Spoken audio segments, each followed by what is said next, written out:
So, week 3, what do we have to do? Well, on your week 3, you had your quiz, which you've already done. On week 3, you do have the NCLEX questions. Now, be careful.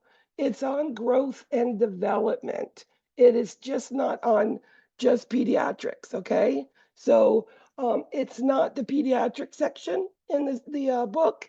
It's above it. It's growth and development. So, make sure you look at that. If you don't do them, hand them in right, you're going to see a 0. It doesn't mean I'm going to give you a 0 on the assignment.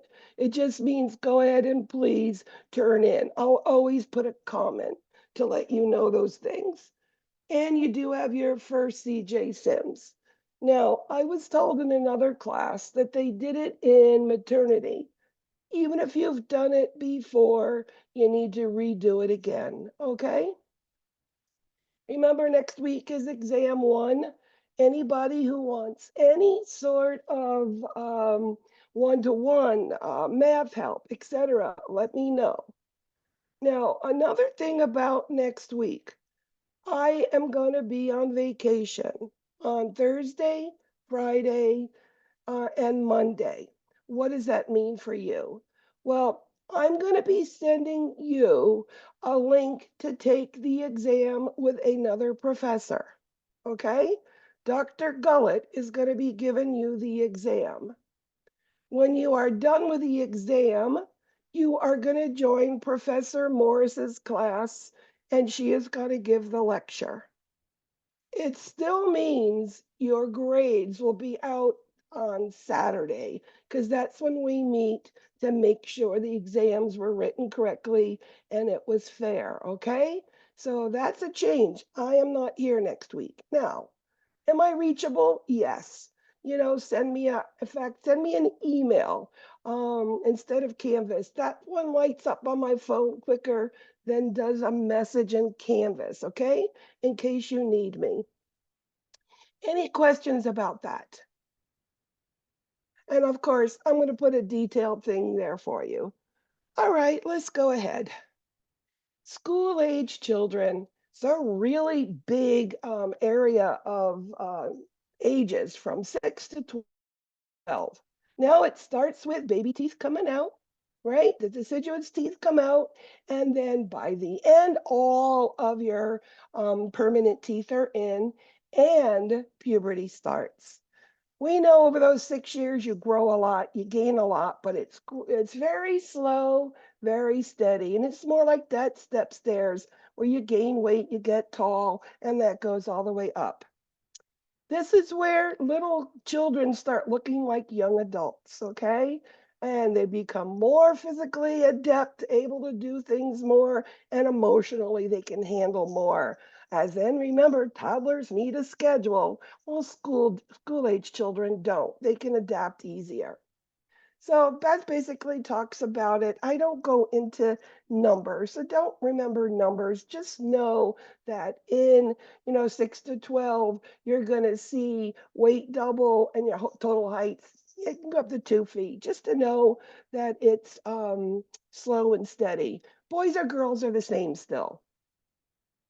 Now, again, as I said, physical maturity, you get more graceful. You're able to do ballet and tap and gymnastics and able to run and play sports a lot better. We know that the muscles getting toner, the fat's starting to go away. Our face is starting to look, really more of an adult. And we know the beginning that age 6 is all I want for Christmas is my 2 front teeth, right? That's where the teeth start falling out. Christian just had, believe it or not, he's 7, just had his first one come out. So I'm going through the baby teeth loss right now. These children can be in a car longer for car rides because their bladder capacity increases. It's not like they always have to go. When they're smaller, their heart seems to take up their chest. No more. It seems to be more in proportion because of all the immunizations, because of all of the infections that they've gotten. Their immune system is a lot better. Now, the one thing that we as nurses must remember, just because a child looks old Mentally, they may not be. And I've got the best example, my second grandson. He just turned 9 in March. He weighs 145 pounds. He plays tackle, Old County tackle football. But emotionally, he is still a 9-year-old. And when you look at him, he looks older. So remember, as nurses, look at the ages and evaluate that. One of the things we say about school age children, and when we know something might be going on that emotional side, remember, they're more emotional, they think a lot more. When we are seeing a school age child who's been, behaves well, doing well, all of a sudden their tummy's hurting, they're aching, they're going to school nurse, they're acting out, they're being more aggressive. Something's going on. And this could be a sign of stress, distress, something's going on at home. And, this would be a nurse that if you're a school nurse, that's something you would look at. So with puberty, we start saying that boys are 2 years behind girls. Age 10, puberty starts in girls, and that's the beginning of breast buds. We're going to go into Tanner's stage, and I'll show that to you. It's a growth chart of how your body develops. And then age 12 is the boys start puberty, and that starts with scrotal enlargement. So I remember when I was in fifth grade, age 10, I felt boys were a little stupider, right? They acted dumb, but that's part of that puberty, that emotional thing.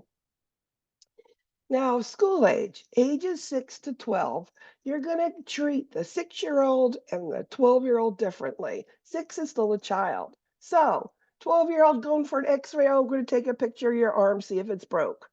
On a 6-year-old, you might have to say, it's a camera, and we're going to look at your insides, and it doesn't hurt. And I'll show you the picture when you come back. I was really much in the habit of letting those kids see in pneumonias, constipation. I would let them see those broken bones because then they could visualize it. And kids need that concrete information. When we're assessing, of course, first looking at a kid, you can look at a kid. Are they well appearing or sick appearing? And kids do look like that. Then you're going to listen and touch and palpate and all those things. Now, lymph nodes on a child should be absolutely non existent unless they're sick. So you're not sick, you're not going to feel them. Assessing that hypoglossal nerve on a child. Now, all of those cranial nerves, just stick their tongue out. I mean, even infants, they'll try to imitate you trying to stick your tongue out. I've taken 3 and 4 month old little babies stick my tongue out and they try to get it out too. So we know that hypoglossal nerve is working. On my review, I talked more about breath sounds, but children are always with nasal mucus, right? They don't blow their nose the way they should. They tend to be more allergy ridden or full of mucus or sick all the time. That makes a difference in breath sounds. You might hear all of that gurgling, which is all upper airway referred into the lungs. So, understanding bronchial breath sounds is upper airway.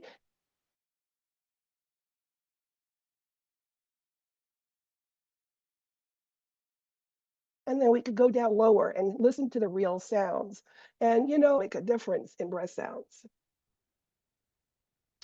Now, Freud. Freud's all about sexual type of things. It starts with oral as infants, everything explored in their mouth. They soothe themselves in the mouth. The toddler is all about the anal stage where it's potty training because bowels are before bladder. Then it goes into your school age children. And what he says about this is the development of friendships with same sex peers. This is what Freud talks about, just that relationship. Now, Erickson, probably the most tested of all the theorists that you'll see on Hesses and NCLEX. It's just one of the ones that they like. And school age is actually one that they like to pick on. What I recommend is you know what the names of each level are. You're going to see questions asked. If is this the name of it? What would be a preschooler? What would be a school age? What is what Erickson says? But then you go deeper. School age children do a lot of stuff really well, and that gives them a sense of pride. Is it the computer that they do well? Is it playing a piano? Is it cooking? Is it spelling? Is it, soccer, baseball? Every child has something they do really well, right? Now, can they do everything well? No. If I spell good, maybe I'm horrible at math, right? And those things they cannot do well, they fear inferior about. So it is industry, which is my factory. This is what I produce and I make well, which is I do these tasks good, sense of industry versus a sense of inferiority. Everything I can't do well, because nobody does everything well. Now, Piaget is all about cognitive and thinking, right? So now we've learned to really think about things that at a younger age we couldn't. And one of the words they use is this concept of conservation. Now, why do they use that word? Because it's confusing and I don't even know how to relate it to anything for you.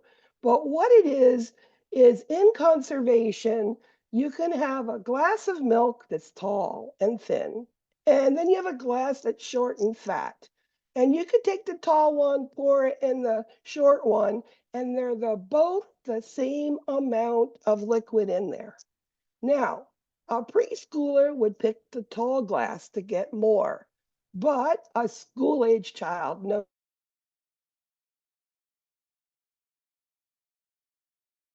it doesn't matter. Tall and skinny, short and fat, they were the same of it.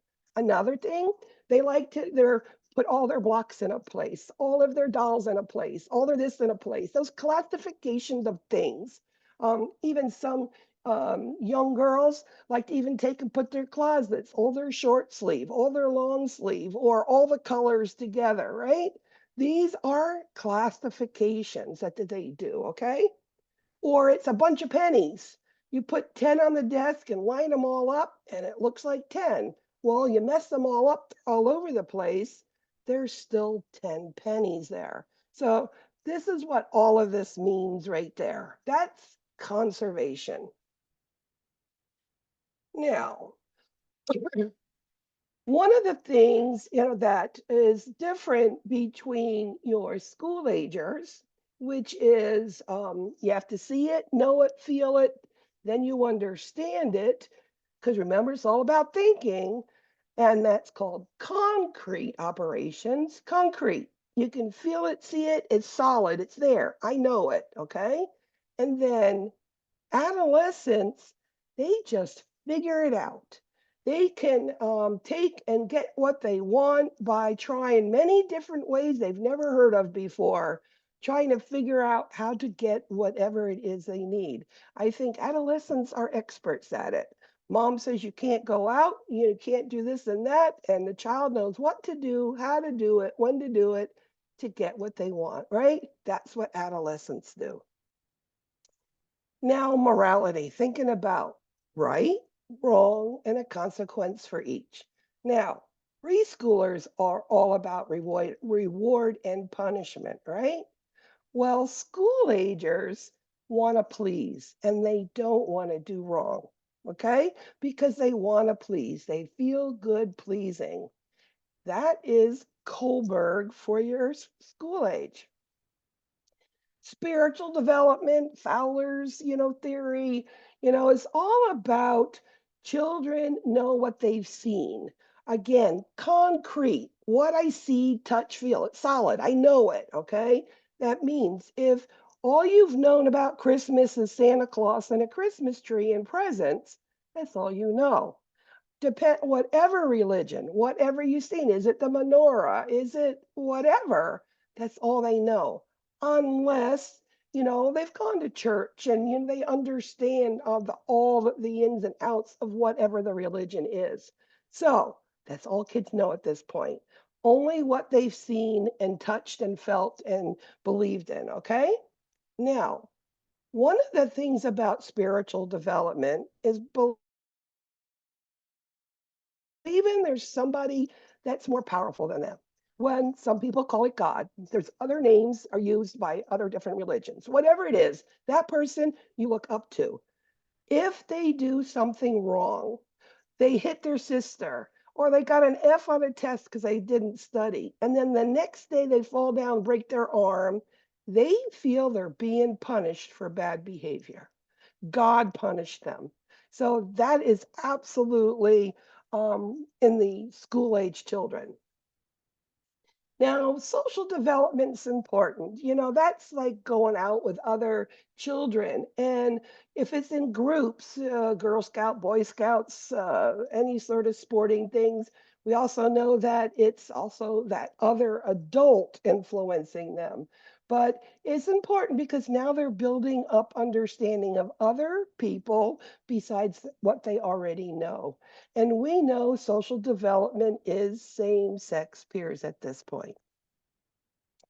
Now, with these clubs, these peer groups, yes, we have that extra adult, hopefully, is influencing that child in a positive manner, we would hope. But there's also that bullying. I have gone to soccer games where my son, of course, many years ago, but it doesn't matter, it's still real that these children, when they did something wrong, sometimes parents would be yelling, "Why did you miss that ball? What are you, stupid or something?" Now, you would think parents don't do that, but they do. Well, that's one person who can bully, but the other teammates too. So parents need to really be there to understand that bullying that's going on. They need to get away from the family. They need to start learning other people and how to act in those crowds because you're right, eventually they're going to move out of the house. They're going to have their own homes. They're going to college. Now, play will always be. I think we all play at something if we have time, right? In play, there's always rules, there's rituals. We know they can be playing together or play alone. And we know playing, like, for instance, the piano. I mean, this is the ego. I can play it and I can play it well, and I've worked hard at it. And it makes you feel good. Part of Maslow's theory of hierarchy, right? That self-concept, they're starting to learn who they are. They're starting to learn feeling good about themselves, having self-confidence, and they're happy, especially if they're getting praised with their abilities and what they can do well, right? And they are starting to understand who they are, and they're starting to see other kids and what they do well too. Sometimes you see that envy, so they strive to do those things. In the body image, they know what they look like, but they're starting to understand what other kids, the differences. I mean, for instance, me, I had the longest hair. I always had bows in it, and that was important to me. What color bow to match what dress to go to school, right? So that hair and eye color is always a big thing. I mean, I always wanted big green eyes. Well, I'm stuck with brown eyes, and that's okay with me today. Also, they also understand other kids, their freckles. Are they hearing aids? Do they have braces on, glasses? They're starting to know differences, and it can, on some of these kids, make them feel inferior. So again, part of growing up. As children, these 6-year-olds are now into school, they're out of kindergarten, most likely going into first grade. They're staying there longer. And this is a long period of time that somebody else besides family is taking care of their child. And we know that they're starting to learn the values of all the other people and of their teachers, right? They start to make friends. And again, that's somebody to talk about all these things that are going on in there. And it makes them feel like, well, that kid feels the same way I do. Nutrition, nutrition, nutrition. School age children, it's really important that children know how to eat properly. It's also important that, they get that proper nutrition because their body's still growing, right? Today, most families have Two people have to work to pay the bills. It's just reality. It's just, the society of today. And many times it's easy to get fast food and bring it home. The problem is a lot of those fast foods are high in fat, high in calories, and this can cause overweight children. That is the downfall of it. Children, though, especially school age children, this is the best age to teach them. I remember my kids learning about all of the food groups. I remember them learning all about Dare to Keep Kids Off Drugs, right? That drug program to introduce them to all of the hazards of it. And they learn really good about it. At least it's exposure, a little understanding. And then on the internet, there's this My Plate, and they can put in the foods they have and see how are they doing according to what they should be eating. Now, today there's a lot of obese children, and it is really reaching epidemic proportions. Why? Well, that fast food's like I talked to you about, right? Years ago, I don't even remember what fast food was, but I mean, yeah, older, but we ate at home all the time and hopefully we ate, proper stuff. We had a lot of fillers like potatoes and rice, right? But, it was home cooked. Today, it's not there. Also, children don't get up and get out and go outside and run and jump and ride bikes, etc. For many reasons. Could be the neighborhood, it's unsafe, so they can't, or they want to sit home and play with their computers, right? Computers, video games, telephones, they're always on something technology, as I call it. Now, the problem with school age children getting overweight is that overweight and in the school age period of time can lead to adults that do have high blood pressure, it's a higher risk for it, higher cholesterol, and diabetes. So, children who are overweight, we need to do something to try to get them not to be obese and to get their weights down. Now, when we talk about obesity, do we start with school age? No, it should start a lot earlier. Pregnant women need to know about, diet when they're pregnant. Also, in infancy, are we overfeeding them, right? Are they gaining too much weight? Looking at those sort of things. It has nothing to do with any ethnic group. They're all the same. One is more overweight than the other. It's just what it is. One of the things that the book talks about, school age children, when they sit down to eat, should not be forced to finish their plate. And I know many parents do. I know my grandson's mom and dad, my daughter and her husband, make him finish the food. Now, is it a good thing or a bad thing? Well, if you're taught as a young child to finish your plate, you're going to grow up to be an adult who finishes everything. And what could that lead to? That could lead to overweight. So that's what that's about. Sleep, we know as they get older, they need less. They're growing slower. So 9 to 11 hours is fine. We know bedtime is not a problem in the older school age children, but of course, the younger 6 to 8 area, those kids don't want to miss a thing. So it can be harder to put them to bed. As I said, sports is always controversial. Remember, younger kids, it's harder to put them in sports because of all of those bullying and things that go on with it. And are they physically ready? It's better the older school age children that are more emotionally mature in order to be able to handle it. We know kids like competition. We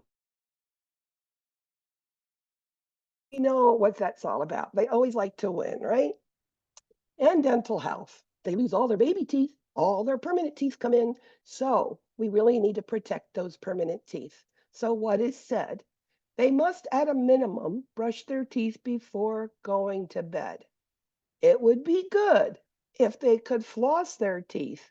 But children, six ages, that 5 to 7, that means the younger kids, they can't floss their own teeth. So they might need help with it. They don't have the dexterity to do it, okay? We do not want them to get dental caries because this could be their permanent teeth, periodontal disease, and we know those school age children, there's going to be some with crooked teeth, that malocclusion, and they might need to have braces. One of the things children do, and I've seen quite a few of them in my career, and it's usually the right or the left upper tooth. The whole tooth gets knocked out. They'll be on the monkey bars, they'll be swimming in the pool, and there's the whole tooth, root and everything. Now, if it's a permanent tooth, it's best if we can reimplant it because it'll save dental bills, right? So, how do we do this? And how, as nurses, should we tell a parent? Well, never touch the end or the root, only, the stuff that hangs out. Put it in cold milk. Why cold milk? It just is what said that works the best. Maybe because it's cold, doesn't promote growth of bacteria.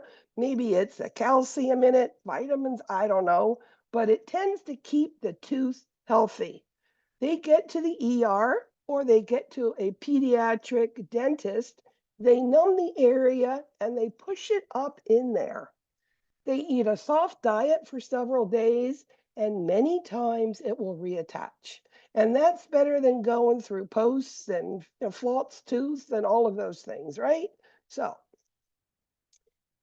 children always are going to be sexually curious. They just are. Starts in preschoolers, or they start examining themselves. You might see two kids together, looking at each other. It's normal curiosity. This is when you say, come on, let's go. You see these things going on, not to yell and scream, but to get them away from it and put their attention on something else. Exploration of their own bodies is normal. It's just what they do.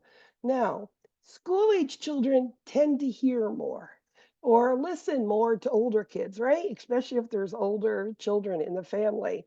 So sometimes they're going to ask you questions or like, where do babies come from?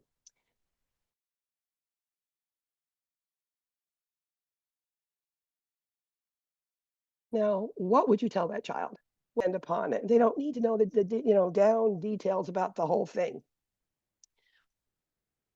Always I would refer these children back to their parents. Parents, there should be communication, but not all parents will talk about sex, right? So that's basically what I said there. Now, school. The school nurse is a great person, has a lot to do. I think they become more in the highlight when we had COVID. They became that ringleader who told the school systems what could be done. What was CDC? What did they say? Did they need to go home and school on Zoom? And when can they come back? And what do they have to do? That was one thing they were extremely involved in. I've seen them involved with children who one kid comes into the ER bacterial meningitis. You report it to them and they send out notices, right? This child on this day, this class on this day found out had meningitis, and you need to go to your healthcare provider for prophylactic medication. This is all part of it. Another thing, counseling. What about that kid who has ADHD and can't sit and, needs some sort of guidance to get them to understand, right? Or you just as the kids get older, maybe even some sort of information, sexual type of information. Kids are curious. It's better to get proper information. Now, injury. You'll always, talk about school age or any child being injured. As I said, number one is injuries, but the injuries the most is motor vehicle in children, okay? All the way up through adolescence. And remember now, adolescents, a lot of them are driving now. And it could be, for instance, preschoolers. They're up and active now, running behind cars and getting run over. So it could be even that run over by cars, not just in cars with improper car seats, et cetera, et cetera. One of the things, that kid who's getting stressed out, the one that I mentioned earlier, who's now acting out, who's having some, complaints, tummy's hurting, this and that. Again, these children are at higher risk for injuries also. Children should be in the rear seat of the vehicle until they're 13 years old. I mean, I can't tell you how many times my kids at age 10 and 11, they call shotgun, right? They want to sit in the passenger seat up in the front seat. Well, it's not recommended today.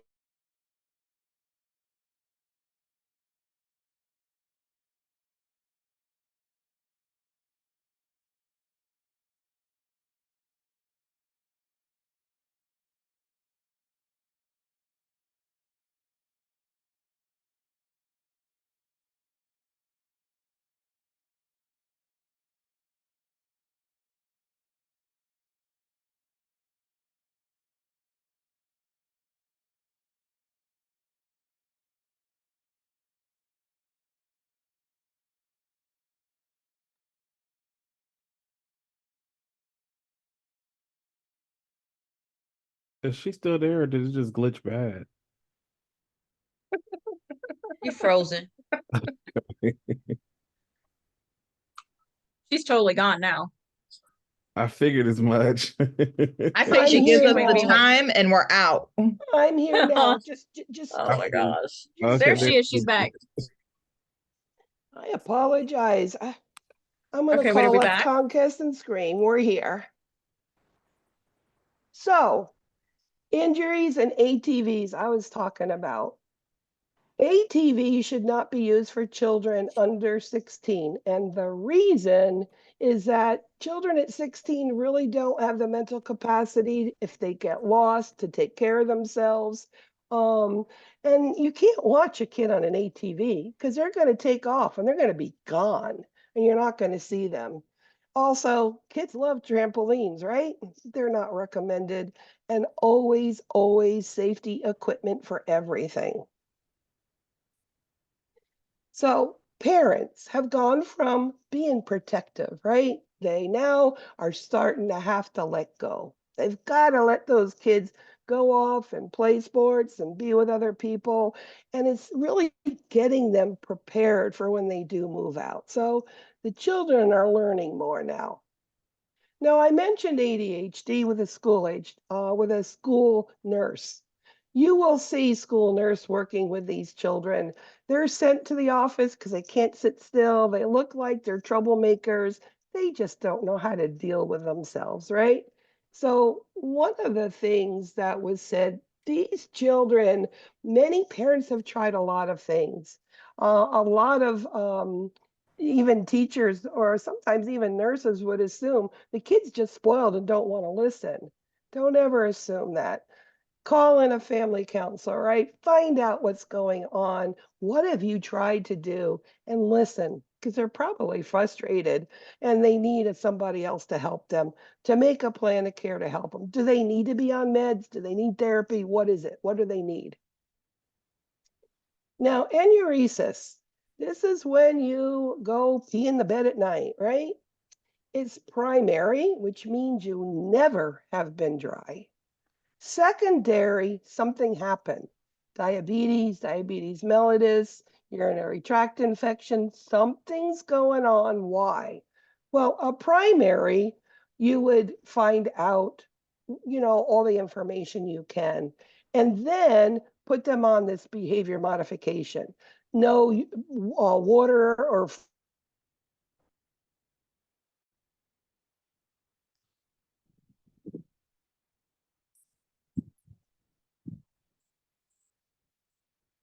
gets to that point.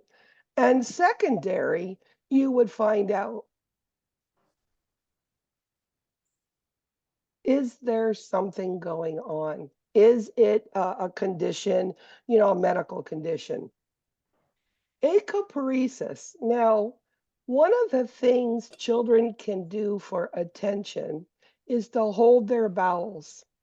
I've actually seen kids go 10 days, take an x-ray, and the whole thing, the ascending, descending transverse colon is full of stool.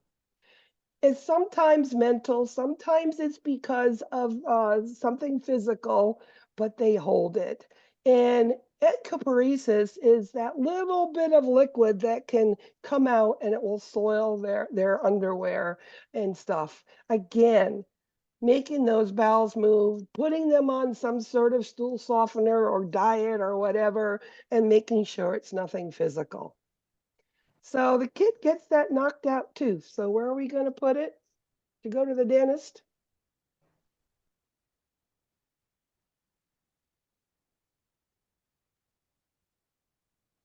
And cold milk. Okay.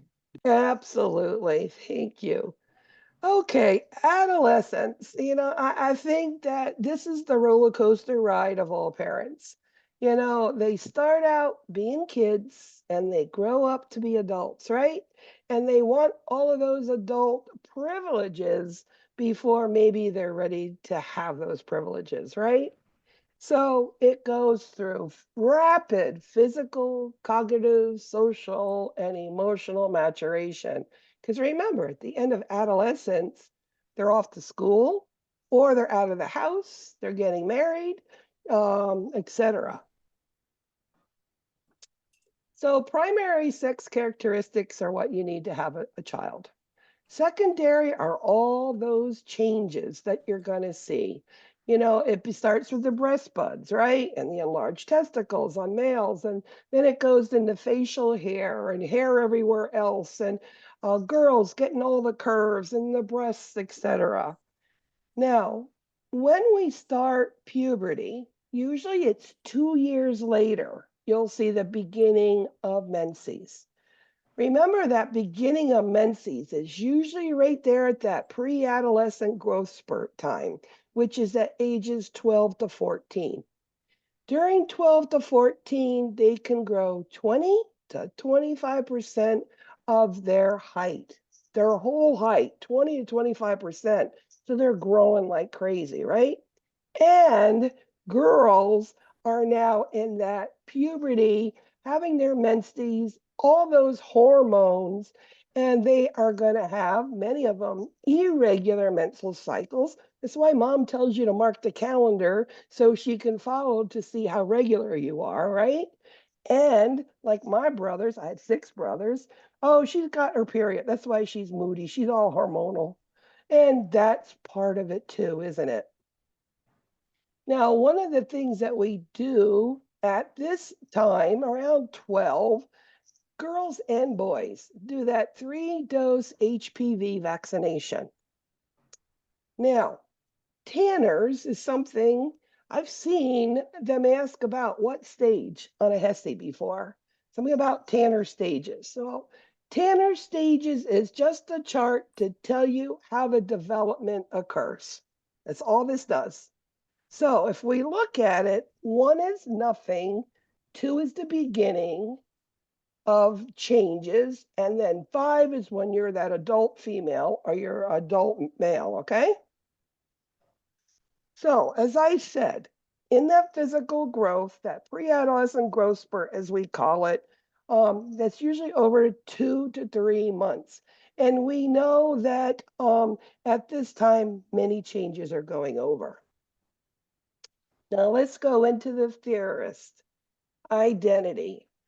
Remember being a teenager, you had too many pimples, you were too fat, too skinny, you didn't know if you wanted to be a nurse or if you wanted to this, that, and the other. Do I like girls? Do I like boys?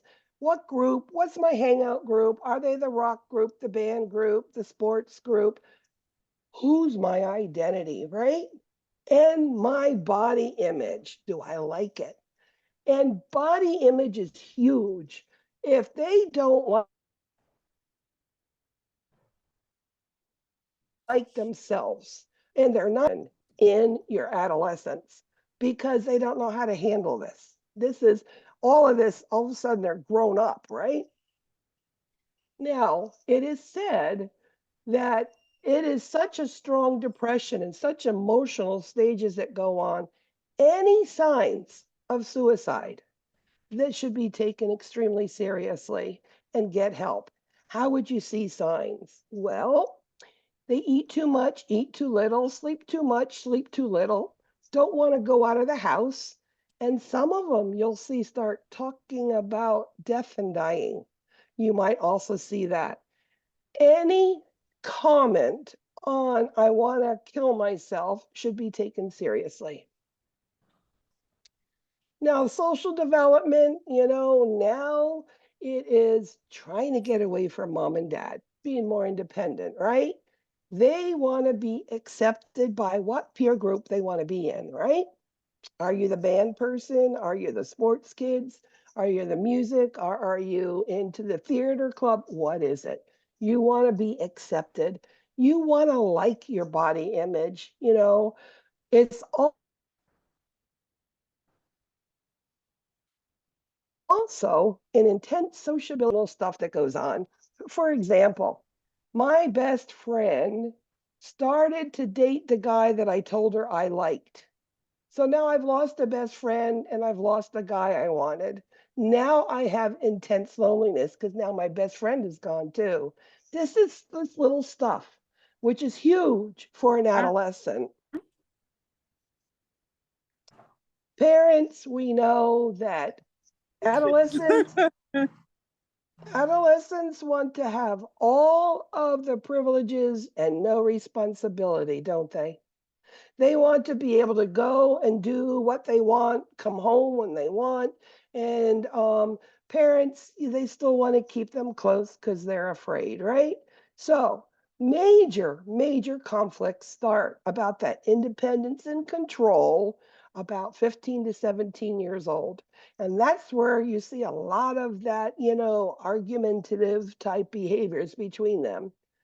If you as a nurse are asked, what can you do? Well, it should be that they sit down all together and figure out what they both can work with. What is that medium line where can you do this and I'll do this? Sometimes, again, school nurse or even just a nurse gets involved with that. Peers are extremely important. It makes them feel, strong. I got power. Like, I've got my best buddy, I can conquer the world. We also know that how we treat our best friend as an adolescent is how we're going to treat our partner for life. It's if you're really good, it's also going to be really good. Now, how do you as a nurse talk to adolescents? Really hard. Remember, I was older in the ER the last 10 years of my, working in the hospital. And, I was like a parent. So how did I talk to them? Well, what I would notice is little things. Like if they had a sports jersey on, I would comment about it. Oh, you like them? Well, I don't like them. I like this team, whatever it is. Or I hear them, with their earbuds. I hear music. So what sort of music do you like? Or I might notice that they have really cool sneakers on. Because sneakers are always a big thing, especially with males. They got the coolest, sneakers. I might mention them, say, hey, where did you find them? Did you find them online or what store did you go to? So now I've sort of broken the ice. So that's how you get there. And what college you want to go to? What do you want to be when you grow up? It's also recognizing things like there are, and it's my stepdaughter, she dresses more like a male than a female. And she wants to be called Ray, not Rachie. And I'm like, okay, so I'll call her Ray. If I had, and I've had them, children come in, adolescents, I'd say, so tell me, what would you like me to call you? Because usually they have something they want to be addressed by. And now you have paid attention to them and they're more apt to open up to you. The only other thing that I would recommend after we open this up, they're understanding, we have this little communication. You want to talk to an adolescent and they're talking something very private like sexual activity, have the parents leave the room. And we do that quite frequently. And the only way that I would tell parents what they said is if they're going to hurt themselves or others. We know school nurses is always that other person to talk to because many parents don't want to talk about like sexual activity and things. Oh, my kid would never do that. Well, yes, we do. Again, that 3-shot HPV series, I say girls, but it's girls and boys. Nutrition. Now, remember they're growing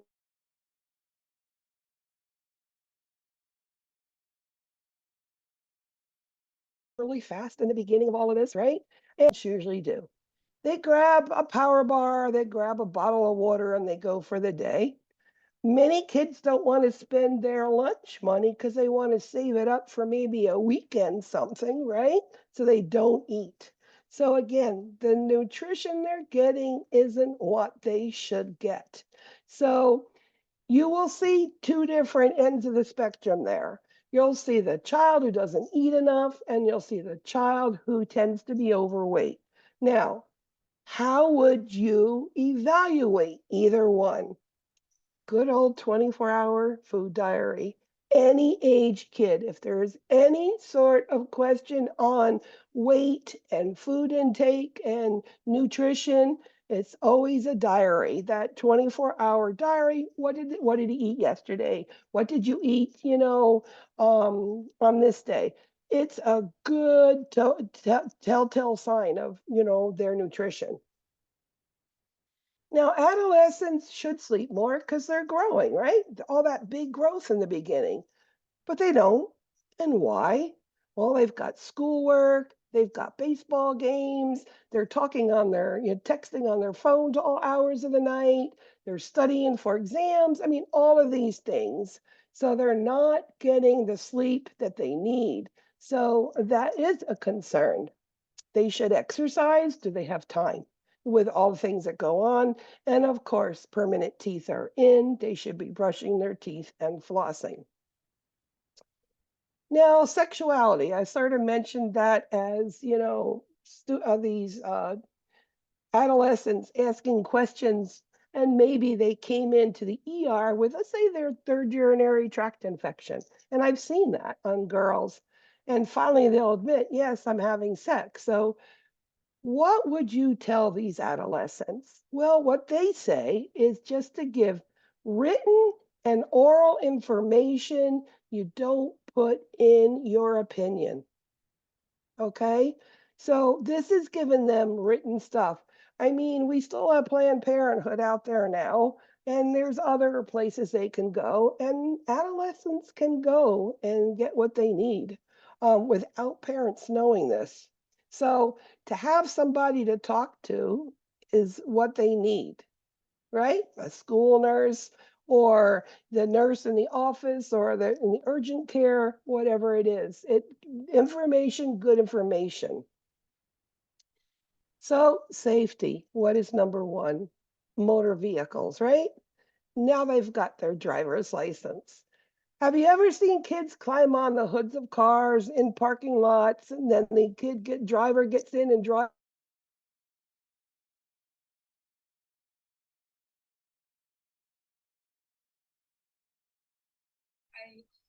Did we lose her again? Drives around and switches them off. I've seen these things. Okay, there you go. Firearms is the next, and suicide. Things that you would see.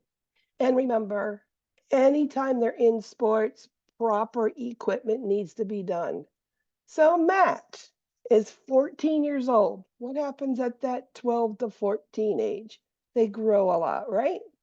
Seems to be always eating, although his weight is appropriate for his height. The best explanation for this is what? What would you think?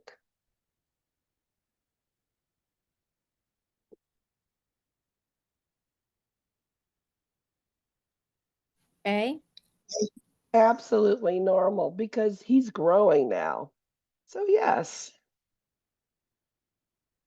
thanks for being patient. Every time I saw internet getting slow, I would stop for a second. Were you able to hear the lecture okay? Okay, thank you. All right, who wants to win a cahoots today? Paige, you look like you're ready. Catherine, I see you shaking.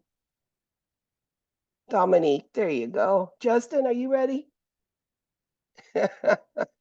No? Oh, come on.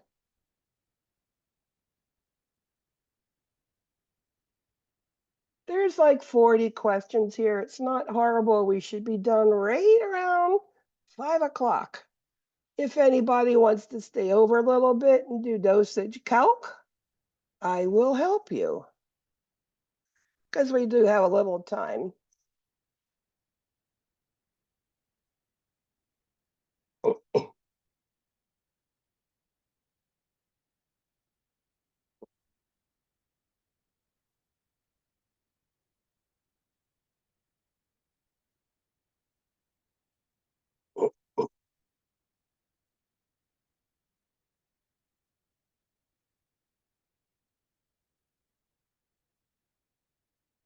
All right, let's get going. Week 3, school-aged and adolescent children.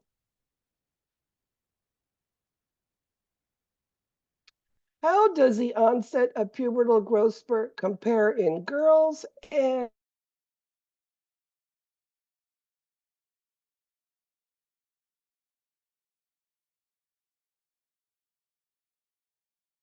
boys?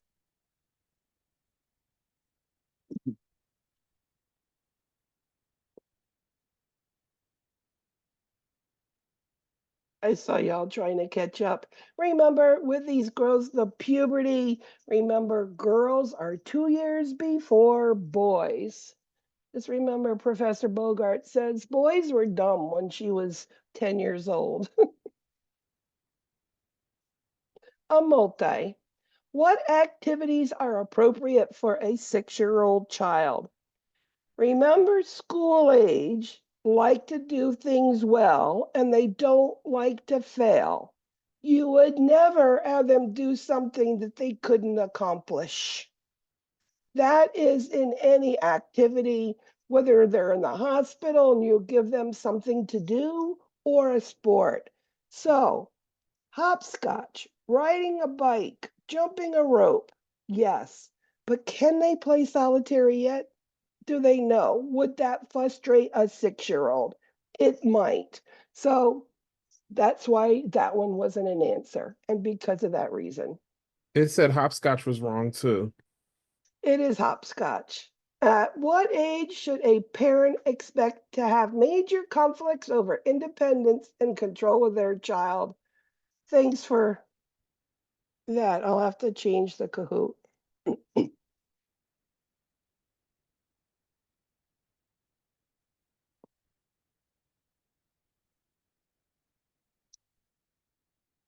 What's number 2? So remember, that's that middle teenage where, they've grown now. They're tall, they're looking adult, and they just want to do and be without the responsibilities. That's when they need to sit down with mom and make a contract. Signs of onset of puberty in children and girls starts with what?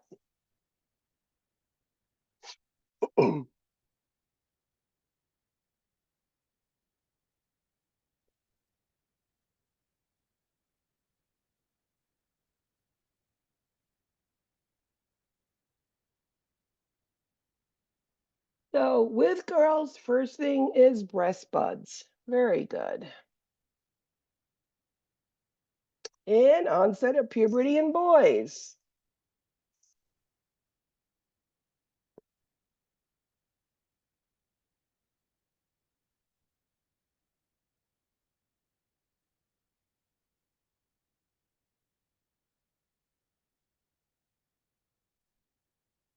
So boys is testicular enlargement, okay? That's the first onset that we see. That's boys and girls are always questions. What do we use to determine if a female has reached the age of menarche? What would describe those things?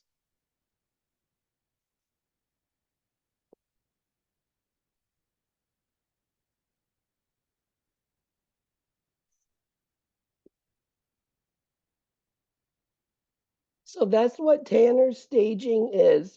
That whole big chart, it shows you, are they there? Are they ready? And it will show, has they met where they need to be to start their menarche. A child goes to the ER, has a low fever, pruritic rashes, and open oozing papules. Nursing care would include, well, in the ER, when you see stuff, you got to think, what could this be?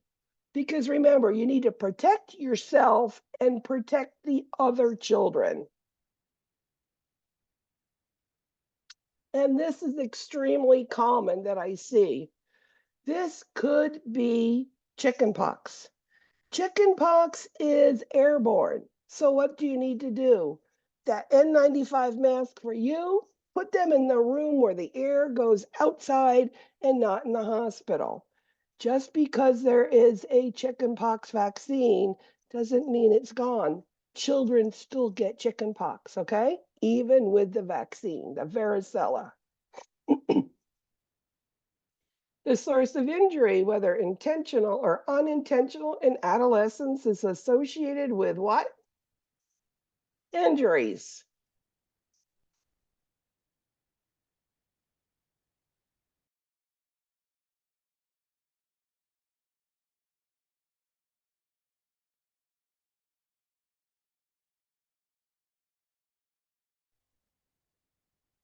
So we know any age children, number one injury, motor vehicles. If a parent feels uncomfortable talking about sex education, who's a good resource?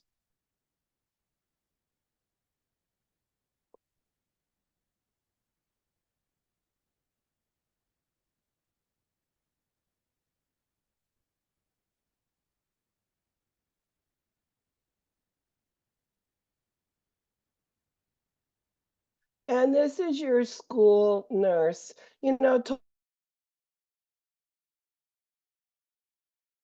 talking to their siblings, getting information off internet, you don't know if it's accurate. The best place is to talk to someone is that school nurse. They can have written and oral information that is up to date and accurate. A 9-year-old friend tells him soccer is a dumb game and he should play baseball. What's that all about?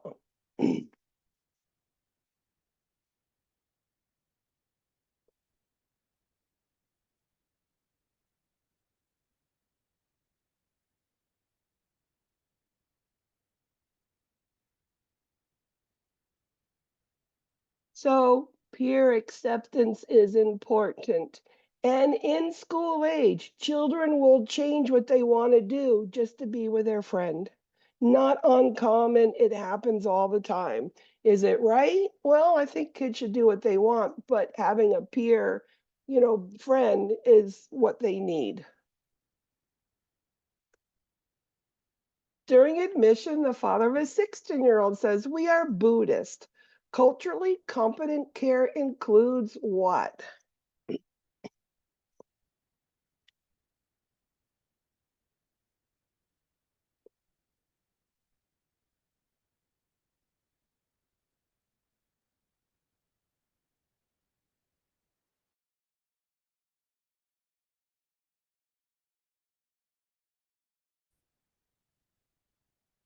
So if you weren't Buddhist and you don't know what it's all about, you don't know about diets, religious practices, or anything, the best thing always is to ask. Now, a 16-year-old, you can ask them too what they believe in, but of course, the parents. It could be that they're vegetarian, they don't have pork in their diet, or they need time for their prayer. Whatever it is, when you ask, again, you're getting that parent to say, wow, they really care enough to even ask to make sure that my needs, my son's needs are met.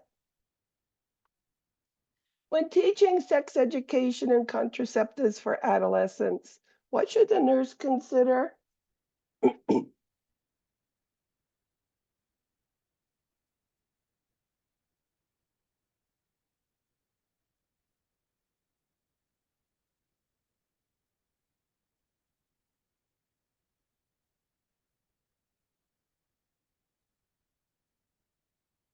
So again, when we're teaching sex education, that when they're asking, so education, you talk to them and you give them some handouts, some pamphlets, some information on it. And again, your opinion, only, information.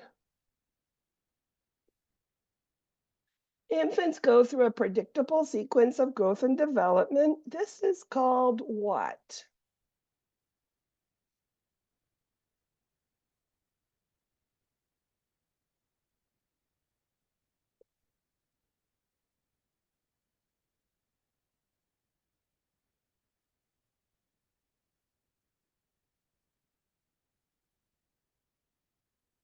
And sequence growth or development is sequential trends. We know they lift their head, they turn over, they crawl, they creep, they walk. This is all predictable. A multi. The management of adolescent obesity should include what?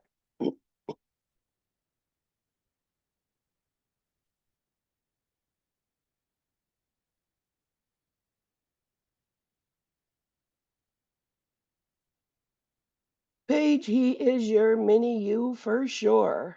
Wow.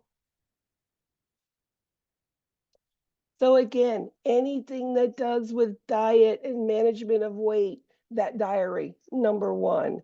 The next thing is always give them that reward, a good food.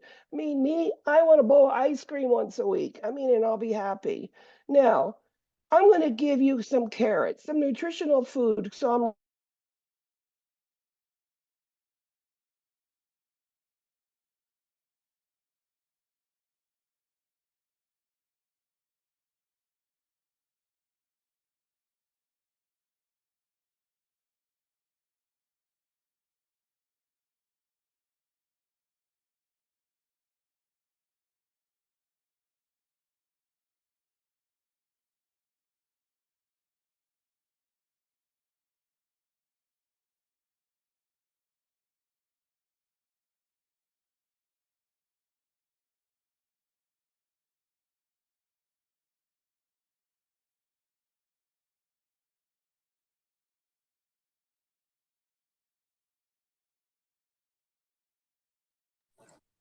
Is she still there? No, we lost her again.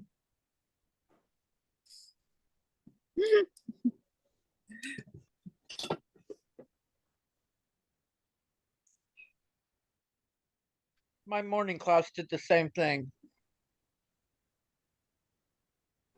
What's going on? Hey, Money Penny. Hi, Mr. Dom.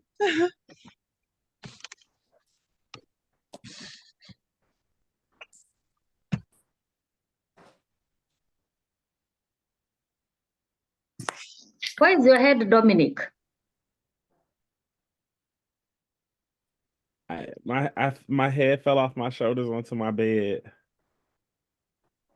I hate when that happens. Oh my goodness, Paige, he is your twin for real. Oh My God. Thank you.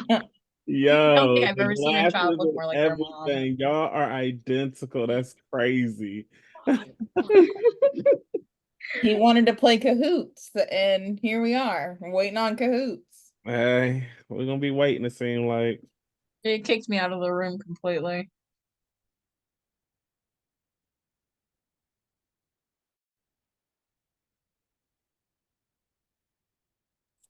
I guess we can start our weekends.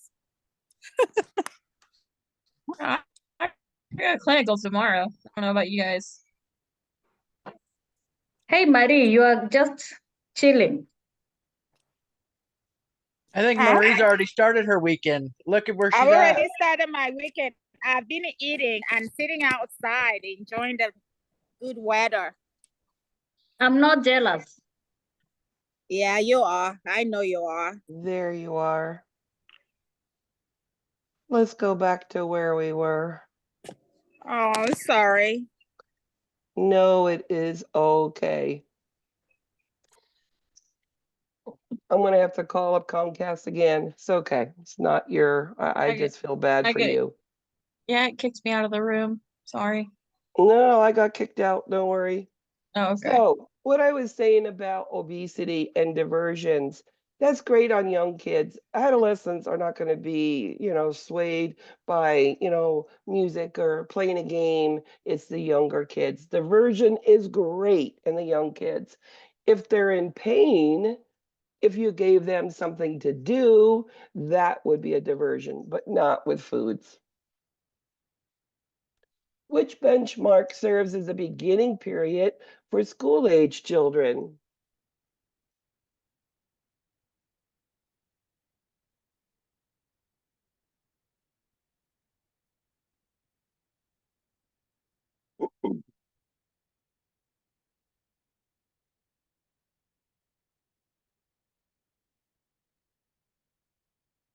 So we know that the ending of school age is the acquisition of all of their permanent teeth and the onset of puberty. Could it be the loss of deciduous? Well, it's more of all of the permanent teeth in. Yes, they do lose all of them. Which action would improve dental health in the school age child?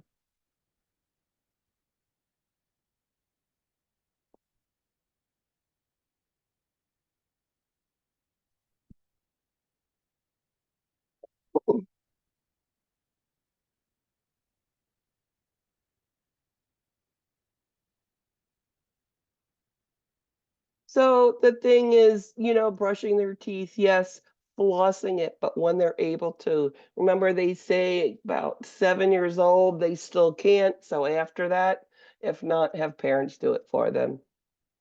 Generally, the earliest age at which puberty begins is,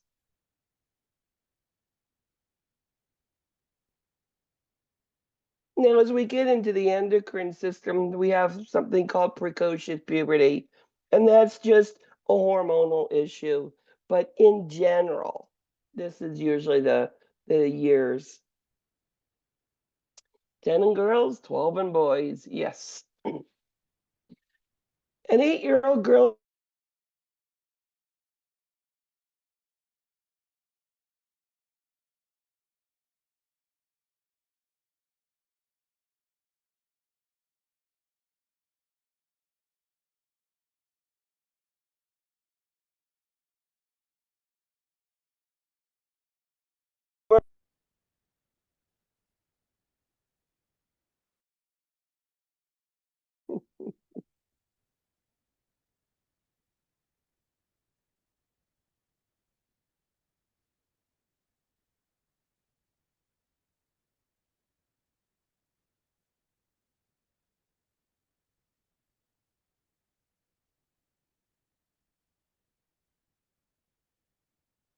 Remember with school age children and even preschoolers, they feel that they're get sick or something happens because they did something bad. As school age children, now they put a name, God is punishing me, or whatever their name for God is. A 6-year-old needs a chest x-ray. What explanation is the best for a 6-year-old?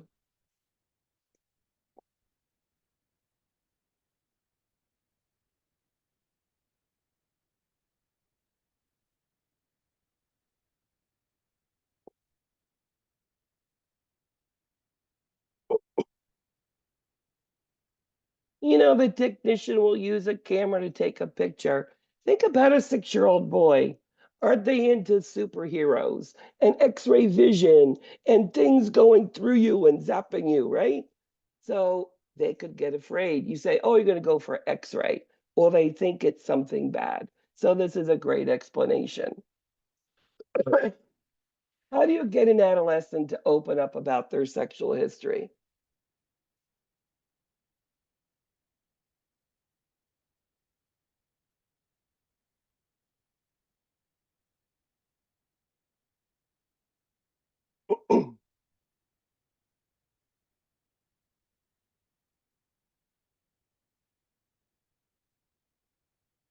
So you start opening up. Number one, You can't just go into, hey, are you having sex? They're going to look at you like, huh? And they're afraid to answer. You have to build a rapport first. Social history. What do you do for fun? What are you going to go to college for? What are you listening to? What do you think about? Start something first. I mean, it's a little different than getting on the developmental level of a younger child, but it helps to open up. How do you get an adolescent to be more receptive about talking about their health and sexual exploration?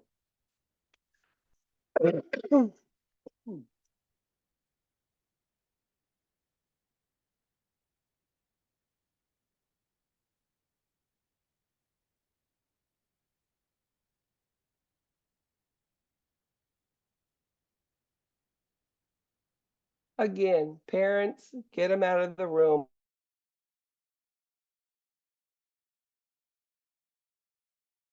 I know that's difficult for many parents to have to take care of them better so they don't get sick again. A child with a knocked out tooth. Where should the tooth be placed for transport? To the dentist or to the ER?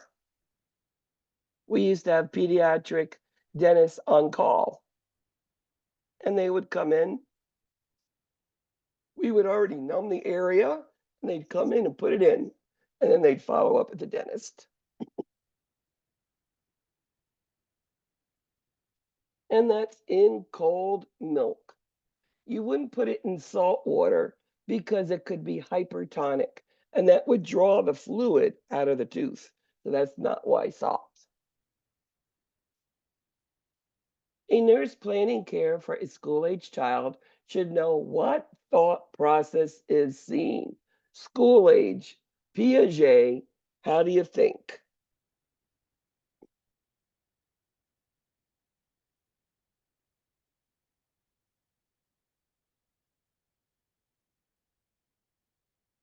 Evelyn, you have a mini you too. Cute, cute. Remember that ability to conserve, whether it is the milk in a tall glass, short glass, the penny spewed all over, whether it's being able to organize, by categories. All of this is thinking, and again, that's Piaget, and that's how you have to look at that question. Thought process, cognitive, Piaget. What does he say? What stage of Erickson would you use for a school-age child? What's the names of them?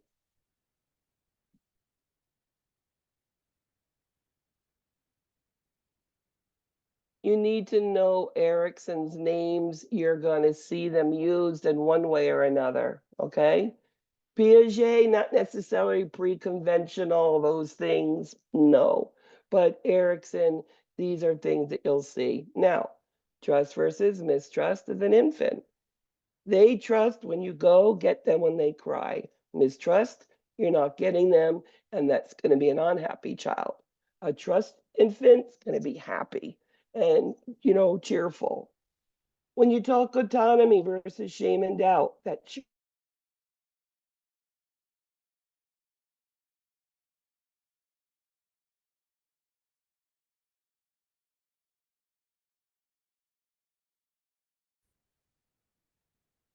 it also means shame and doubt is when mom, dad, or somebody doesn't let them do something. Initiative versus guilt is your preschooler and school age. I have my industry, my factory. It's what I built, all the tasks I do well. I want to do everything well, and I can't. That's the inferiority. Those are those key concepts that you need to know there. School-age children's moral development. What does Kohlberg say about school-age children's moral development?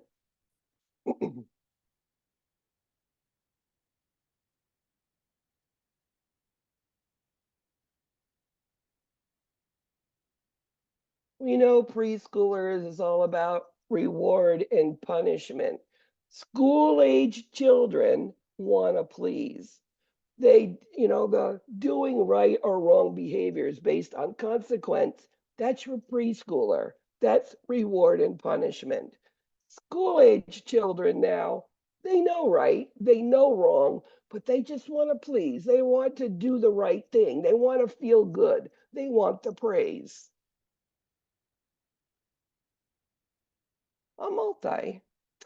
Anorexia nervosa is characterized by, now I didn't cover this in lecture. I only put a couple cahoots in here just to mention eating disorders. So we have two, anorexia nervosa and bulimia. Anorexia nervosa is all about not eating anything at all, a leaf of lettuce and a glass of water, and exercising like crazy to burn up those 10 calories you just ate. And they unrealistic. They're 52 pounds and 5'5", and they still think they're fat. That's anorexia nervosa.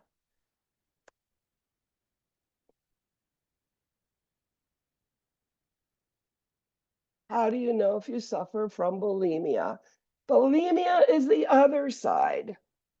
So anorexia, you don't eat. You exercise. Everything to lose weight. When you get to bulimia, these are children who eat everything and lots of everything, but they vomit after every time they eat. Now, they do lose weight. They do also get thin. So how would you know if it's anorexia nervosa or bulimia? Well, you're vomiting, you're purging. It comes up and it rots the enamel on your teeth. Usually that's how they figure out anorexia versus bulimia. What is an adolescent's heart rate? You know, the other one that I've taught you is that neonate 140 to 160 heart rate, 40 to 60 respiratory rate. As we get older, the numbers come down. Adolescents are pretty well mostly in good shape. Their heart is working very efficiently. So 55 to 90. Now, 60, that's okay number, but 120 on an adolescent would either be pain, could be dehydration, or a fever. Elevated heart rate would be one of those. And remember, adolescents, just a normal heart rate on an adult, 60 to 100. 120 is too high.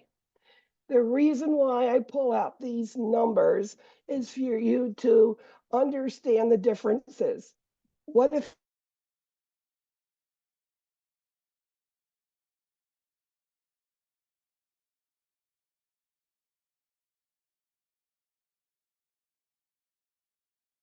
you have to give digoxin? When can you give is most important?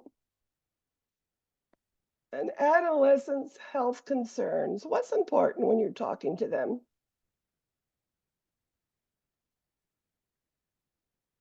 Now, I'll tell you one thing about adolescents and getting them alone in the room and talking. They are going to tell you things that are going to shock you, and your jaw will drop. Be prepared, okay? The one thing we have to do is let them talk openly and honestly.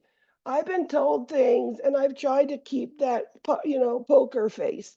Sometimes it's difficult. They try to do it to you. They want to see your reaction.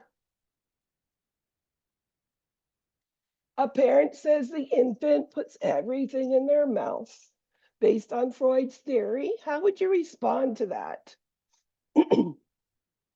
You will see me put questions from the week or two before, just as a re-emphasis. What's Freud's theory on an infant? It's all about oral, right? What does that oral mean? They explore the world through their mouths, and they also soothe themselves through their mouths. Very good. A multi. What could be a sign of potential child abuse? You know, I wish I had never seen child abuse, but I've seen some really horrific things. I've seen them withholding food, and I've also seen them where they've done physical and emotional abuse. What would you see in a child that comes in that's maybe fallen down and broke an arm?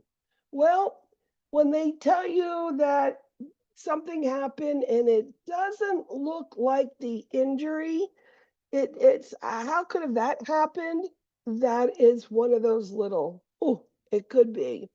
Also, parents and children, sometimes their stories are different. I like to go to x-ray with some of these kids. If I'm thinking, when you get them in that room alone, just talk about, gee, when you fell off the monkey bars, that must have hurt, and just see their response. And then there's the kids that won't talk to you at all. Most kids want to talk once you build that rapport, okay? Those things that you would see.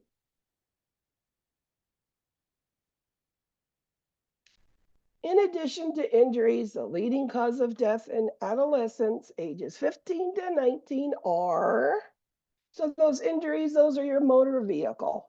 After your motor vehicle, what do you see? Remember, they have no filters anymore. They think they're big adults. And of course, body image is the big thing. It is homicide and suicide. I mean, what about that kid climbing on the hood of the car and being winged around? They could wang them into a wall and crack their heads open and they could die, right? That's a homicide. Suicide, we know, body image, and adolescents get so sad that they do commit suicide. In school age conflict of industry versus inferiority, what does industry mean? I mean, industry, the factory, your product, right? Inferiority, I can't do it and I want to. So I feel inferior because I can't. My factory says that's the task, that's what I do well. Whether it's playing the piano, running, or I'm the best at spelling, whatever it is, that's my factory, my product, my industry. What clinical finding does not indicate an adolescent may be suffering from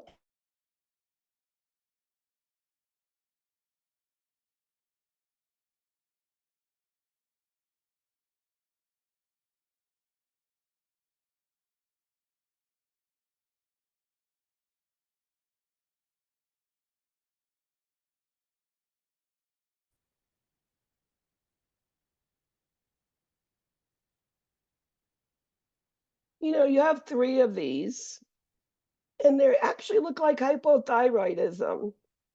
Dry skin, intolerance to cold, and constipation are all hypothyroidism. Remember bulimia, they're vomiting, so their teeth are rotting. That is the difference. So anorexia, their teeth are fine. A 14-year-old is in the emergency room after a biking accident. How should the nurse interact with the adolescent or any child? I used to be primary trauma nurse on many occasions. I worked weekends. And, kids would come in being hit, they're on bikes or fall off, then be hit by cars. I've seen all things. And my job is to sit next to them, hold their hands, let them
I want to apologize. I'm going to send you also my Wednesday night class recording so that you could get the Kahoots without all of the stopping and the going. I know it is very annoying, distressing. I'm going to be on the phone because I have a class again at 6 to try to change it. Do you want to finish the Kahoots?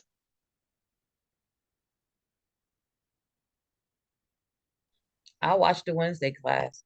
Okay. Anybody else? So if you're okay to go now, put your hand up. Okay. I apologize. This has never happened to me before in all of the years I've been teaching online.